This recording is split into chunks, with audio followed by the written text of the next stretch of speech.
Saonara punta a diventare un riferimento per il florovivaismo nazionale.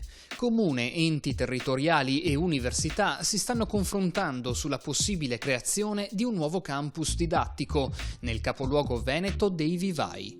La predisposizione di Saonara per le colture florovivaistiche è radicata nel suo particolare terreno. È il sapo di natura argillosa, legato probabilmente alle frequenti inondazioni del Medoacus Minor, antico ramo del Brenta ormai scomparso.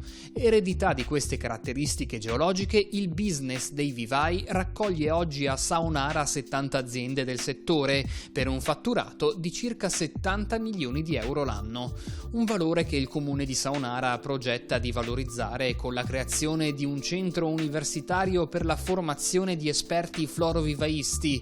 A tal fine l'amministrazione ha aperto un tavolo di confronto con regione, provincia, università e aziende del territorio. Riflettori puntati sullo storico vivaio Sgaravatti, ormai in disuso.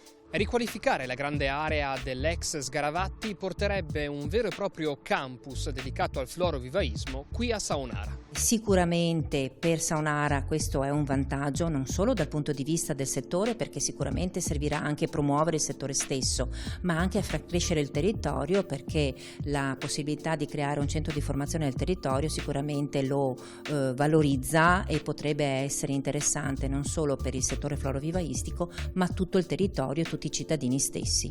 Da dirimere rimane in primis il nodo delle risorse, ma anche quello logistico.